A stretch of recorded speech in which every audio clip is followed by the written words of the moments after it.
This afternoon, Bruce Hawker, Grahame Morris. Very good to see you both. Thanks for joining us, and lots happening in this final week of Parliament for the year. The backpackers tax is one the government has had to give some ground on, but they, Grahame, I'm sure will be pretty happy to see that go through now with the crossbench support. What do you think about the position they've finally reached? Well, look, I was around with John Howard, and he was a great believer in 80% of something is better than 100% of sweet FA. And look, the government wanted higher, but 15%, the principle is still there. I tell you what, David, I reckon now that that's behind us, we ought to have some sort of an inquiry as to how is it that young Australians in the bush, for example, can be taking the dole but won't go and pick oranges next door, won't go and pick tomatoes, won't go and pick peaches.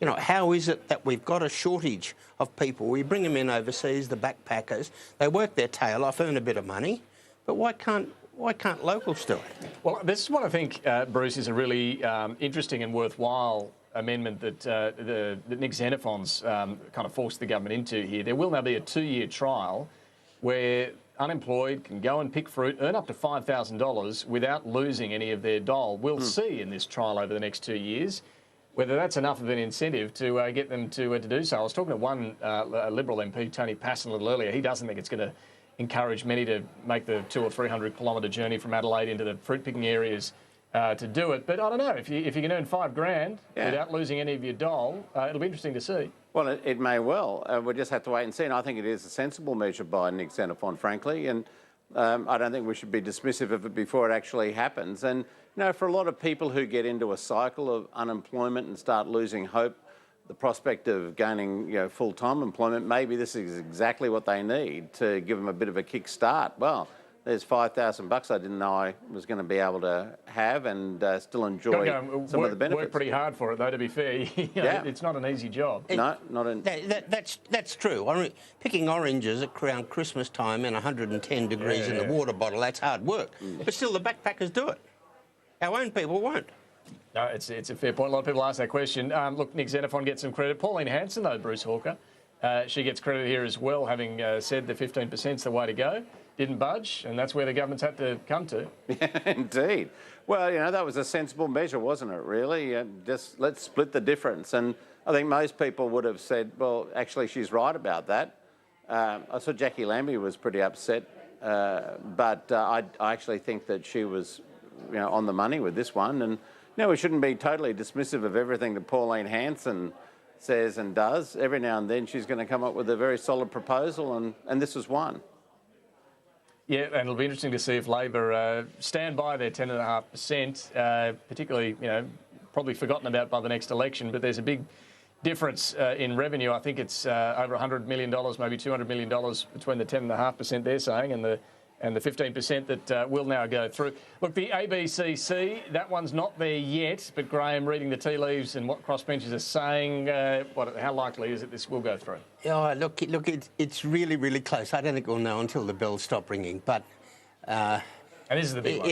And look, it'd be lovely for the government, because this is the big one. This is the one that the government would love to finish the year on. But when you think about it, whether or not it's before Christmas or, in February, sort of doesn't matter. It does for the crossbenchers being able to say, look, I did this before Christmas and going home, and the same with the government troops to say, hey, look at what we did. But I got another view. I think it's almost in Bill Shorten's interest here to have another look at this. It just seems to me that when it comes to the construction unions and the AWU and the CFMEU, they sort of treat him like a potty lamb. They've fed him for years and then he follows them around. They call him Lamb Chop, really after that famous little puppet. In his own interest, I reckon he ought to just stiffen his backbone and say, look, fellas, we've supported you long enough. We cannot deal with the grubs in this union. And he'd get a big tick.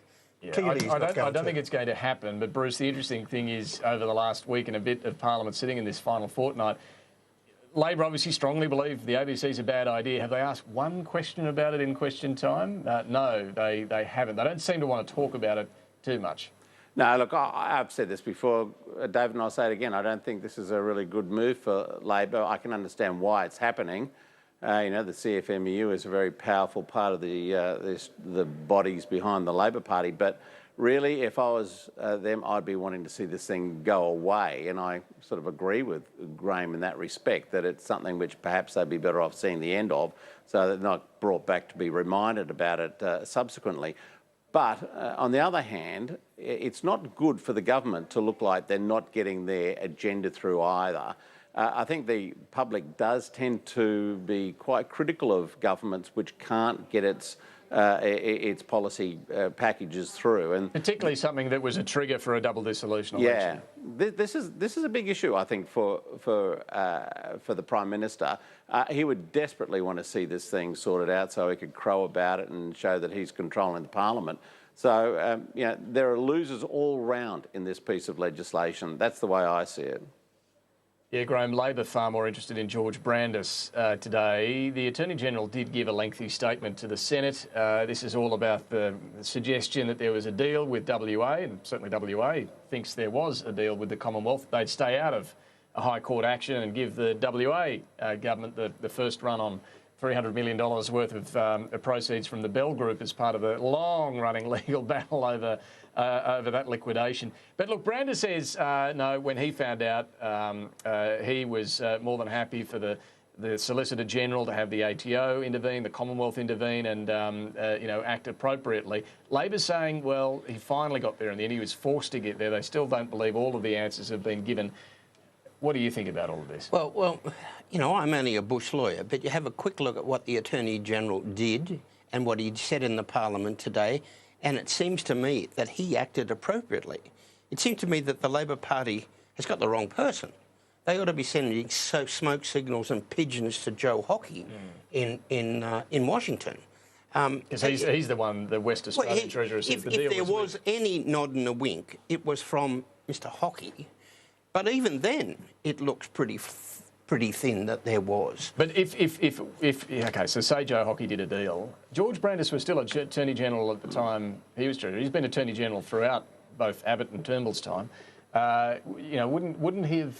I mean, he says he. Well, just on all the stuff that was said today, it looks as if the Attorney General has done the right thing by the government, the right thing by the taxpayer. Now, if somebody can come up with something that says, hey, here's proof of something else, that's a different ballgame. But as of now, he's done the right thing. Bruce, it's a hellishly complex legal matter, all of this. I'm not sure how many voters will, be jumping up and down that the Attorney General didn't act more quickly on having the Commonwealth intervene. But in the end, we're talking about $300 million of taxpayers' money. Yeah, look, I just think this is one of these murky issues that just never seems to go away for George Brandis, and I don't think that's a good look for him, and it's not a good look for the government. And, he is the first law officer. That means it's his duty to provide independent and solid legal advice to the government of the day, above all other law officers. So let's hope that he's fully compliant in that regard. I think people will be confused by it, but by the same token, the fact that there are still questions to be given or answered is a real problem. As Golda Meir said, once you have to explain, you've lost. And I think that's pretty much where George Brandis is with this stuff now. Let's turn to Tony Abbott. Grahame, what did you make of his interview yesterday and the points that he was making? A number of interesting points. What did you make of it all? It doesn't matter what he says, it's going to be misinterpreted. There were a couple of barbs in it, and I... Which ones in particular were they? Well, over the language and the Prime... We shouldn't talk about innovation. I actually think for certain audiences, the Prime Minister should talk about innovation and nimbleness and agility and whatnot. But I tell you what, whoever writes any speeches, or if they ever do again, digital disruption... they ought to be counselled and the second time sacked. Digital disruption, you and I know, is meant to be something good. For 99% of Australians, when they hear it, it is scary. So, look, some of the language stuff, but on the main point, it still seems to me somebody has got to give the former Prime Minister a serious job. I always thought London was terrific during that Brexit thing and whatnot, but I gather Not cabinet. You don't think? I mean, this. Well, it looked very much like a. Look, a pretty clear application. Look, even in cabinet, every time there was a little leak, somebody would say, "Oh, it's Tony Abbott's fault." Yeah. You don't think it'd be in his interest to be? You don't think it'd be in Tony Abbott's interest to be in cabinet because he get blamed for everything that goes wrong? Well, I don't think it's going to stop the problem. While ever Tony is in the parliament, anything that happened is going to be blamed on him. Whereas, say, he was in London dealing with Brexit, that'd be a fantastic job for him. But I'm told that job's probably sorted out with somebody else anyway. With George Brandis. Mr. Abbott doesn't want it. Brandis. Yeah, Bruce, you've seen a similar script before on the Labor side when Kevin Rudd was pretty keen on getting the job back from Julia Gillard. What have you made of where things are going? Is that what Tony Abbott's up to? Or do you think he's just simply stating his view as a former PM on where the party should be going and, offering what he's got to offer? Well, I think it's a case of deja vu all over again, isn't it? I really feel there are shades of the whole Rudd-Gillard exercise in the way in which Abbott's trying to reposition himself. But, of course, he's nowhere near as popular as Rudd was in that period after Julia Gillard took over, and that's a big problem for him. I mean, and the fact that he's talking about going back and revisiting the budget from 2014 just goes to show that, old generals shouldn't go around refighting the last war. And that's, pretty much where he is with a lot of this stuff. I don't see, a lot of it seems to me to be also just legacy protection, like you should have done what I did, you should have been tougher. But we know what happened when he tried all those things when he was Prime Minister. It's the reason why he's no longer Prime Minister. So, as Scott Morrison said today, and I don't really agree with him all that often, we're not going to go revisiting the budget from 2014 anytime soon. So, he'll have to come up with some new ideas, I think. Yeah, I certainly don't agree with Mr. Abbott on the former budget. In law, you can only be tried and found sort of not guilty once. You can't be tried again. Being hung again for that 2014 budget just seems to me politically stupid. Yeah. What about the argument they need to sharpen up the lines against Labor on a couple of fronts? Power prices, he said, is one, and warning about what Labor's renewable energy plans would do to power prices.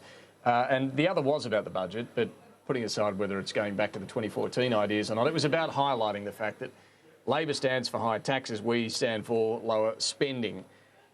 Is that the right way to go, Grahame? Well, all of that is true. There's a time and a place. At the moment, the government is actually focused on governing, which is getting all this stuff through the parliament, which is sort of not adding to any votes. It's just it's doing what a government should do. The next phase is that political phase where you start positioning the opposition. Then I think he's probably got a point, and that is crystallise the message, sharpen the differences between the two parties, give Shorten a smack around the ears.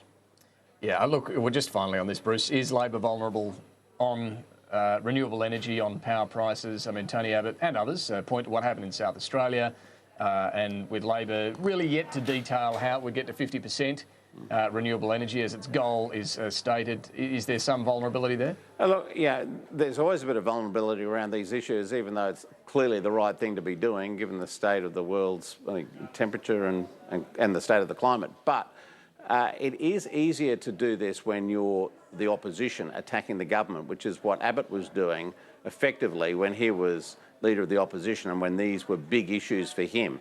He has to be careful about thinking that he can make that an easy win when it's the government attacking the opposition over these issues. It's always harder to make it stick against an alternative government as against the actual government.